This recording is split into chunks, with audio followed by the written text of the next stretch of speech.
இன்றைய சாய்வு சித்ரா சின்னத்திரை நிகழ்ச்சியில் இடம்பெறுகின்ற விருந்தினர் நடிகை சாந்தி ஆனந்த்.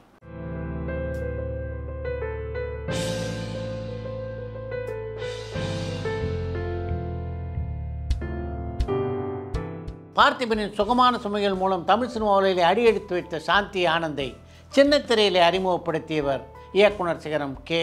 பாலச்சந்தர்.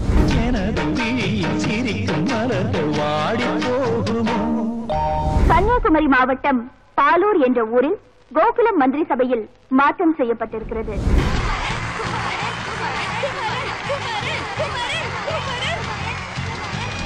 பல தொலைக்காட்சி தொடர்களிலே நடித்துள்ள சாந்தி ஆனந்த் தன்னுடைய சின்னத்திரை அனுபவங்களை பற்றியும் பெரிய திரை அனுபவங்களை பற்றியும் பல தகவல்களை இந்த நேர்காணலிலே பகிர்ந்து கொண்டிருக்கிறார்.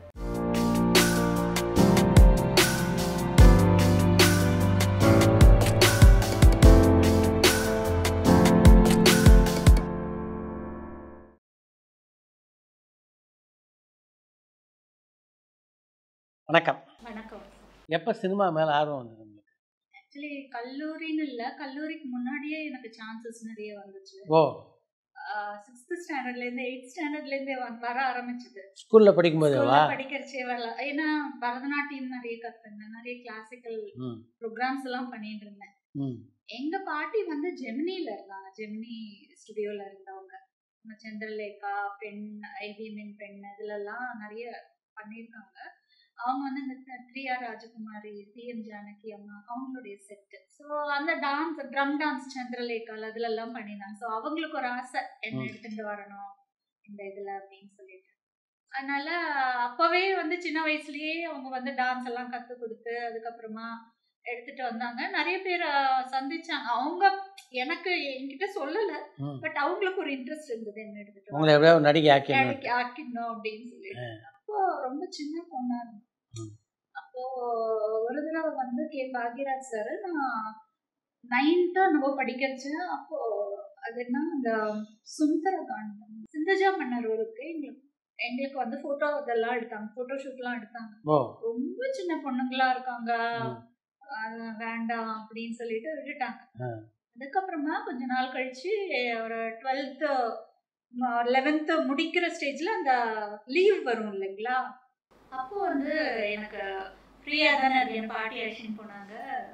பார்த்திபன் சார் அப்பதான் அந்த சுகமான சுமைகள் எடுத்துட்டு இருந்தாங்க. சரி, இன்னொருத்தர் மூலமா தெரிஞ்சுக்கிட்டு பாட்டி அழைச்சின்னு போனாங்க. ஒரு இது கொடுத்தாரு, டயலாக் கொடுத்தாரு, இது சொல்லுமா அப்படின்னு சொல்லி மனப்பாடம் பண்ணிட்டு சொன்னேன். நாளைக்கே ஷூட்டிங் வந்து எனக்கு ஒண்ணுமே புரியல. நான் ஏதோ அது கொடுத்த உடனே சொன்னேன். நான் அது சொன்ன உடனே அடுத்த நாள் ஷூட்டிங் வந்துருமா அப்படின்னாங்க. அதுதான் என்னோட ஃபர்ஸ்ட் படம். அதுக்கு முன்னாடி நான் சின்ன பொண்ணா இருக்கிறச்சு இந்த வெயிட் அண்ட் டார்க்னு ஒரு படம், இங்கிலீஷ் படம், அதோட ரீமேக் தெலுங்குல பண்ணாங்க. அதுல இந்த சின்ன குழந்தை கேரக்டர், அது ஒரு சீரீஸ் மாதிரி எடுத்தாங்க. அதுல பண்ணியிருக்கேன். ரொம்ப ஒன்றும் பெருசா வரல. அது சுகமான சுமைகள் தான் என்னுடைய ஃபர்ஸ்ட் படம். அதுக்கப்புறம் மௌனம்னு ஒரு மலையாளம் சீரியல். அப்போ வந்து இந்த கேபிள் எல்லாம் இல்லை, சன் டிவி அதெல்லாம் கிடையாது, தூர்தர்ஷனுக்காக பண்ண மலையாளம் சீரியல். அதுல ஒரு வக்கீல் ரோல், எல்லாம் தமிழ்ல தான் டைலாக்ஸை எழுதிட்டு அதை படிச்சு மனப்பாடம் பண்ணி ரிஹர்சல் பண்ணி அதுக்கப்புறமா தான் அது வந்து 2 episodes 1 story, 2 episodes 1 story. படிச்சுன்னு தான் இருந்தேன். படிச்சுட்டு இருக்கச்சா அப்பா சொன்ன, அப்பாவுக்கு வந்து ஃபர்ஸ்ட் டிகிரி வாங்கணும், அதுதான் அவருடைய. இங்கே பாட்டி வந்து நடுவில் இருந்தாடி, ஸோ அவங்க 2 பேருக்கு இடையில நான் மாட்டிச்சிருந்தேன். அப்பா சொன்னார், அவ்வளோதான், இதுக்கு மேலே எதுவும் பண்ணக்கூடாது அப்படின்னு. சரின்னு சொல்லிட்டு ஃபுல் பிளெஜ்டாக நான் இந்த மௌனம் சீரியல் முடிச்சுட்டு ஃபுல் பிளெஜ்டாக நான் இதில் பண்ணிட்டு இருந்தேன். பார்த்திபன் படத்தில் நடித்த அனுபவம் எப்படி இருந்தது? ரொம்ப நல்லா இருந்தது. ஆக்சுவலி நான் பேசிக்கலி ஒரு கிளாசிக்கல் டான்ஸர். எனக்கு வந்து ஒரு பேஷன் டான்ஸ்னா முதல்ல ஃபர்ஸ்ட் ப்ரிஃபரன்ஸ் அதுக்கு தான் நான் கொடுப்பேன். அப்போ நிறைய ப்ரோக்ராம்ஸ், இந்த திருவிழாக்கள்லாம் வரும். அப்போ எங்க டீச்சர் எங்க எல்லாரையும் டீம் ஃபுல்லா கூட்டின்னு போவாங்க. 9 நாள் ப்ரோக்ராம்னா அதுல ஒரு நாள் ப்ரோக்ராம், அந்த மாதிரி ஒவ்வொரு கோயிலுக்கு அப்படி இருக்கும்.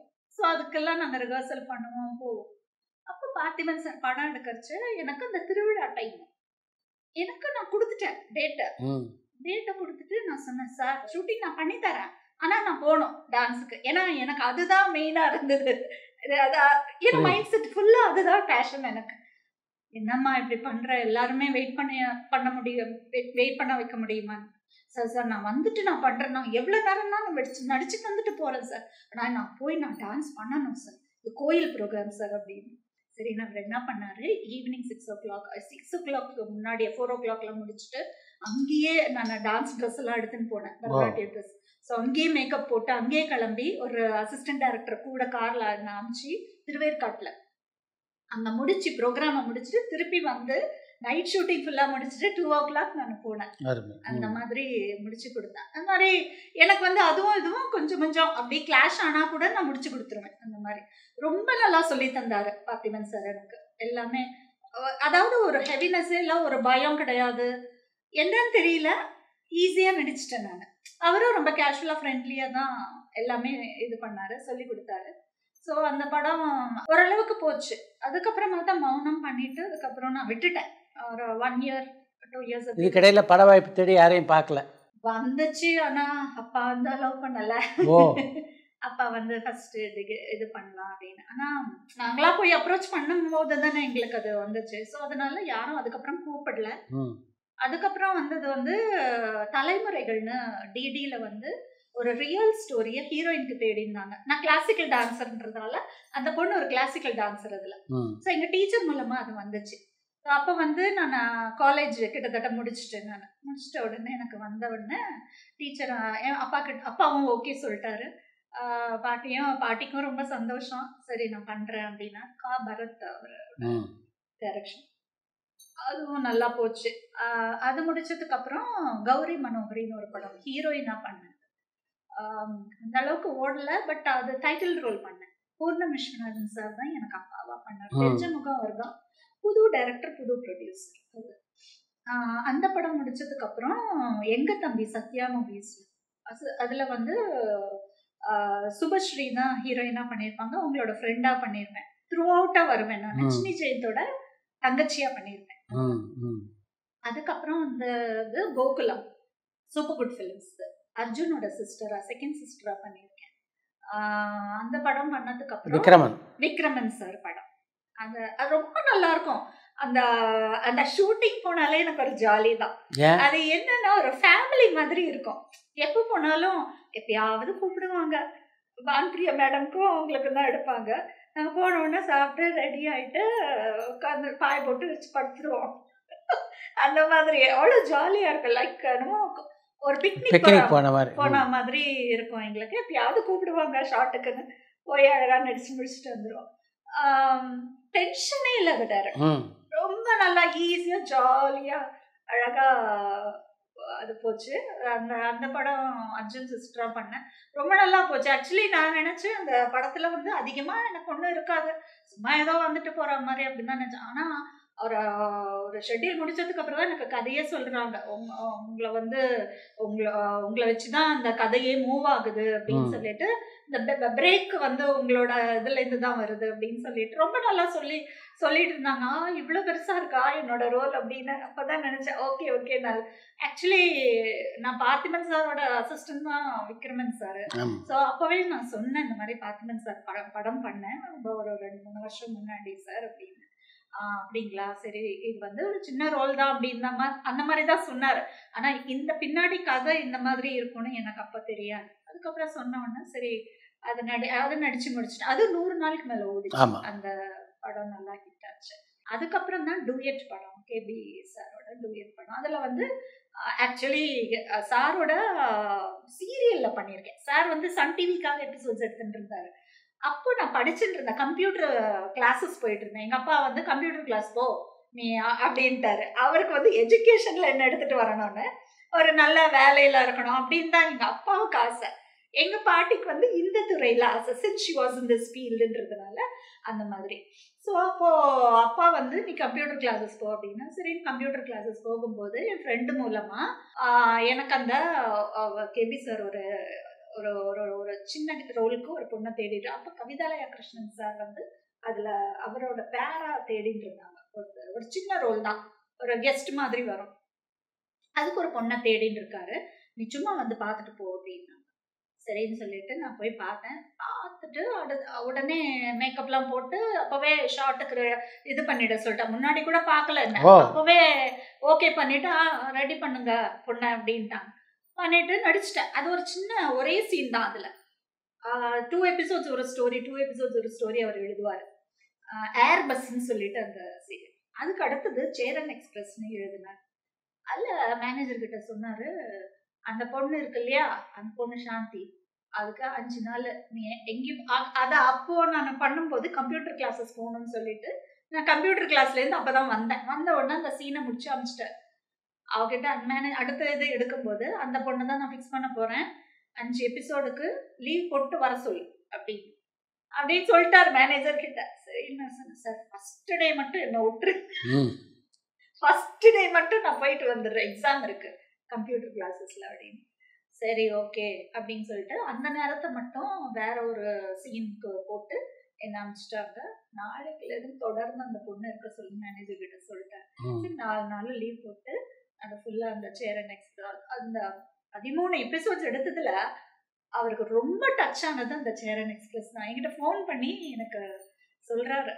ஆக்சுவலி டப்பிங் முடிச்சுட்டு நான் வந்துட்டேன், ஃபுல்லா முடிச்சுட்டு டப்பிங் முடிச்சுட்டு வந்துட்டேன் வீட்டுக்கு வந்துட்டு இன்னைக்கு காலையில கால் பண்றாரு, ரொம்ப நல்லா பண்ணிருக்கேன் சாந்தி அப்படின்னு. நான் சொன்னேன், sir the credit goes to you only, நீங்க தான் எனக்கு சொல்லி தந்தீங்க அப்படின்னு, ஆனாலும் நீ பண்ண பாரு அதான் அப்படின்னு. எவ்வளவு அதாவது அவரை சொல்லணும், ஃபோன் பண்ணணும், நான் ஒண்ணுமே கிடையாது, நான் அப்பதான் வரேன் நானு. ஆனா அந்த என்கரேஜ்மெண்ட் பண்றதுனால ஒரு சின்ன ஆர்டிஸ்ட் நல்லா பண்ணிட்டா கூட அதை என்கரேஜ் பண்ணி அதை அப்ரிஷியேட் பண்ணி அவரை ஊக்கப்படுத்துறாரு பாத்தீங்களா, அது எனக்கு ஒரு பெரிய பூஸ்டப்பா இருந்தது. எப்படி இருந்தது அவர் டைரக்டர் நடிச்சது? நான் திட்டெல்லாம் வாங்கல அவர்கிட்ட, ஏன்னா சொன்னதை அப்படியே செஞ்சிருவேன். அவர் பண்ணியும் காட்டுவாரு, செஞ்சும் காட்டுவாரு. இப்ப ஒரு தடவை பண்ண சொல்லிடுவார், நம்மள பண்ண சொல்லிட்டேன்னா அதை பண்ணிடுவோம். அதுக்கப்புறம் அவர் வருவார், வந்துட்டு இப்படி செய்யும், அப்படி செய்ய, அப்படி பண்ணு, இதுக்கு முன்னாடி இந்த டைலாக் போடு அப்படின்னு கொஞ்சம் டைலாக்ஸ் எல்லாம் மாத்துவாரு. அந்த நேரத்துல அவருக்கு என்ன தோணுச்சோ அப்ப திடீர்னு அப்படி மாத்துவாரு. அப்படி பண்றச்ச ஒரு 2-3 மானிட்டர்ஸ் அப்படி பண்ணி ஓகே அந்த மாதிரி ஒரு சில இடத்துல வந்து இப்படி பண்ணா நல்லா இருக்கும் அப்படின்னு நல்லா அவருக்கு ரொம்ப பிடிச்சி போயிடுச்சு.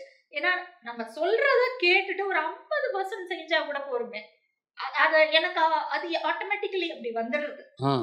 சின்ன வயசுல இருந்து டான்ஸ்ன்றதுனால எக்ஸ்பிரஷன்ஸும் வரும். அவர் வைக்கிறது வந்து கேமரா இவ்வளவுதான் வைப்பாரு, அதுல எப்படியாவது ஆர்டிஸ்டோட எக்ஸ்பிரஷனை கொண்டு வந்துருவாரு. அது எவ்வளவு மட்டமான ஆர்டிஸ்ட் அந்த எக்ஸ்பிரஷனை கொண்டு வந்துடும். இப்படி பாரு, இப்படி கீழே குனி, சின் டவுன் பண்ணிட்டு மேல பாரு அப்படின்னுவாரு. ஓகே அப்படின்னு பயங்கர ரொம்ப நல்லா இருக்கும். அது என்னமோ சில பேருக்கு வந்து பயம் வரும், ஆனா நான் ரொம்ப என்ஜாய் பண்ணேன் அவரோட டைரக்ஷன்ல. அடிக்கடி கோவம் வரும் செட்ல இல்ல அவருக்கு? கோவம் வந்துரும். ஒரு சீன் சார், ஒரு சீன்ல வந்து ஃபுல்லா வளைய போட்டிருக்கணும் சார். நான் வளக்காப்பு முடிஞ்சு அதுக்கு அடுத்த சீன் எடுக்கிறாங்க, அந்த வளக்காப்பு சீனை விட்டுட்டாங்க, அதுக்கு அடுத்த சீனை வளக்காப்பே இல்ல சார். ஓ கையில வளையல் இல்ல, வளையல் என்னன்னா ஒரே டென்ஷன் ஆயிடுச்சு. அந்த ஃபைல தூக்கி போட்டாரு பாருங்க, நான் பயந்து போயிட்டேன் நானு. அப்பதான் ஃபர்ஸ்ட் டைம் நான் அவரை கோவப்பட்டு பாக்குறேன். நான் போட்டு திட்டுறாரு எல்லாரையும். அப்புறம் வளையல கூட அப்படின்னு காஸ்டியூமர் கிட்ட கேட்டு வளையல கொடுங்க அப்படின்னாரு. சரின்னா அவரு வர்றதுக்கு பயப்படுறாரு வளையல கொடுக்கறதுக்கு. எங்க அம்மா அப்ப வந்திருந்தாங்க, வந்துட்டு வளையல் எடுத்துட்டு போங்கம்மா அவங்க கிட்ட கொடுத்து அவங்க எடுத்துட்டு வந்து எனக்கு வளையல்லாம் என்ன அப்பதான் பாக்குறேன் நான். அவர் அவ்வளவு கத்துறது பார்த்தது இல்லை. அதுல என்ன ஃபியூ கேரக்டர்ஸ் தான், ஒரு 5 கேரக்டர் தான் சார் அந்த இதுல. 5ல 4 தான் மெயின் கேரக்டர்ஸே. அவ்வளவு அழகா கதை எழுதியிருந்தாரு. அந்த சேரன் எக்ஸ்பிரஸ் வந்து இன்னைக்கு வரைக்கும் என்னால மறக்கவே முடியாது, ரொம்ப நல்லா எழுதியிருந்தாரு. அதை இன்ஃபேக்ட் நான் இப்ப வந்து நான் எனக்கு கொடுத்தா இன்னும் கொஞ்சம் நல்லா இம்ப்ரோவைஸ் பண்ணலாமே அப்படின்னு கூட ஒரு அனுபவம் இருக்குல்ல. அந்த அனுபவம் மேல நம்ம பண்றச்ச அதுக்கப்புறம் தெரியறது இல்லையா, இது இன்னும் டெவலப் பண்ணிருக்கலாம், இப்படி பண்ணிருக்கலாம். ரொம்ப நல்லா இருந்தது அவருடைய ஒரு படிப்பினை. அவரோட டைரக்ஷன்ல இப்படி பண்ணனா நம்மளுக்கு. அப்புறம் டூயட் படம் கொடுத்தாரு. டூயட் படம் நான் கொடுக்கல, நான் வந்து போனேன். ஒவ்வொருத்தர் அவருடைய பிலிம்ல நடிக்கணும்னு ஆசைப்படுவாங்க. நிச்சயமா நான் சொன்னேன், என்ன கூப்பிடவே இல்லைன்னு அப்பாவை கூட்டின்னு போனேன். சார் எப்படியாவது உங்க படத்தை அம்மா சூப்பரா அன்னைக்கு ஃபோன் பண்ணி சொல்றாரு எனக்கு, காலையில் நான் சொன்னேன் இல்லையா, ஃபோன் பண்ணி என்கிட்ட சொல்றாரு ரொம்ப நல்லா இருக்கு, எனக்கு கண்ணில் தண்ணியே வந்துருச்சு அப்படின்னாரு. அந்த இதை பார்த்துட்டு நான் சொன்னேன் sir the credit goes to you, நீங்கள் தான் எனக்கு சொல்லி கொடுத்தீங்க, நீங்கள் சொன்னதில் ஒரு பாதி கூட பண்ணியிருக்க மாட்டேன் நான்.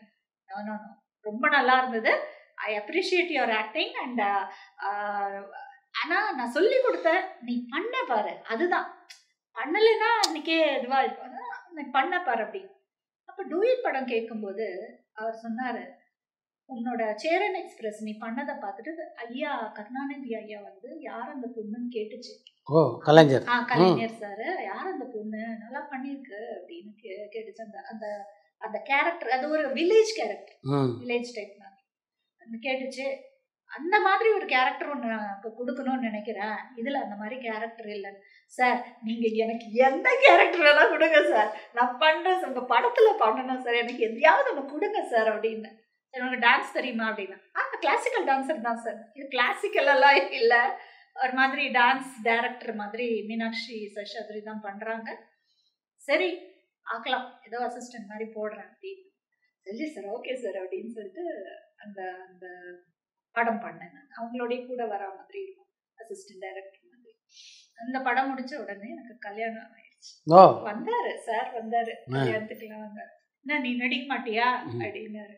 அப்போ சொன்னேன் சார் இல்லை சார், பிகாஸ் மாமனார் மாமியார் 2 பேருமே பேரலைஸ்ட், அவங்கள நான் தான் பார்த்துக்க வேண்டிய சூழ்நிலை, அவங்க வேண்டான்ட்டாங்க, அவங்க வீட்டில் இருந்து எதுவும் வேண்டாம் அப்படின்ட்டாங்க.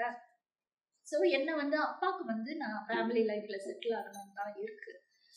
நான் வந்து சின்ன வயசுலேருந்தே எங்களை எப்படி வளர்த்தாருனாப்பா, எதிர்பேச்சு பேச மாட்டோம், அப்பா என்ன சொல்கிறாரோ அதுதான், அந்த மாதிரி. யாராவது அப்பா ஃப்ரெண்ட்ஸ் வந்தால் கூட உள்ளே போயிடுவோம், அந்த மாதிரி ரொம்ப obedient-ஆ தான் அந்த அளவுக்கு தான் வளர்த்துருந்தாங்க. ரொம்ப எதிர்பேச்சு பேசாமல், ரொம்ப இது பண்ணாமல், ஒரு வீட்டுக்குள்ளேயே தான் இருப்பேன், அந்த மாதிரி தான் வளர்த்துருந்தாரு. ஸோ அதனால அப்பா அப்படி சொல்லிட்டாரு சார் அப்படின்னு. நானும் அப்பாவும் போய் இன்விடேஷன் வச்சு கல்யாணத்துக்கு வந்துருங்க சார். வந்தார், வந்துட்டு அதுக்கப்புறமா ஹஸ்பண்டை கூட்டின்னு ஃபஸ்ட்டு தடவை அவங்க வீட்டுக்கு போனேன். அப்போ சரஸ்வதி பூஜை நடந்துட்டு இருந்தது, அப்போ கொல்லூரில் வச்சுருந்தாங்க. அப்போ வந்து அவருக்கு டப்பிங்காக கேட்கலாம் அவர்கிட்ட அப்படின்னு சொல்லி, எனக்கு வேற யாரையும் அதிகமாக பழக்கம் அவருக்கு, அவர் நல்லா கொடுப்பாரு அப்படின்னு சொல்லிட்டு நான் போனேன். வரவேற்றாங்க, அவங்க ஒய்ஃபும் எல்லாருமே நல்லா பேசினாங்க. பேசிட்டு அப்படிங்களா, வேணாம் நீ இப்போ நீ சொல்லு, நீ வரேன்னா நான் எழுதுறேன் அப்படின்னாரு. இல்லை சார், மாமனார் மாமியார் 2 பேரையும் பார்த்துக்க வேண்டிய சூழ்நிலை, டப்பிங்னா நம்ம போயிட்டு வந்துடலாம், இதுனா நம்ம ஃபுல் டைம் உட்காந்து நடிக்கணும், நம்ம எப்போ வேணா கூப்பிட்டேன்னா நம்ம போகணும், த்ரூ அவுட்டாக வரா மாதிரி இருக்கும். இதுனா டப்பிங்னா 4 நாள் தான் நம்ம மாமனார் மாமியாரை பார்த்தா அவங்களுக்கு தேவையானதை எடுத்து வச்சுட்டு வந்துடலாம்ல சார். அதனால தெரியல, நான் சொல்கிறேன் உனக்கு அப்படின்ட்டு இது பண்ணிட்டாரு. அப்புறம் எதுவும் சொல்லலை, நானும் வந்துட்டேன். அதோட தான் அதுக்கப்புறம் பார்க்கவே இல்லை அவரை நான். அதுக்கப்புறம் கல்யாணம் நடந்துச்சு. ஒவ்வொரு ஆண் பின்னால ஒரு பொண்ணு இருப்பாங்கன்னு, ஆனா என் பின்னால என் ஹஸ்பண்ட் தான் இருந்து எனக்கு வந்து விடுதல் செஞ்சார். அது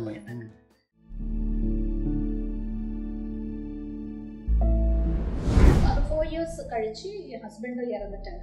என்னாச்சு?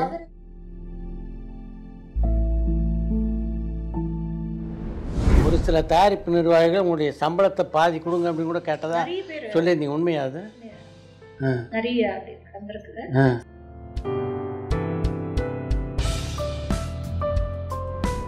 தனியாக அவர் பண்ணியிருக்கிறதே டார்ச்சர் தானே. ஒன்று லோன்ஸ் வேற, அதுலேருந்து எனக்கு ப்ரெஷரு, எனக்கு ரொம்ப ப்ரெஷர் ஆகி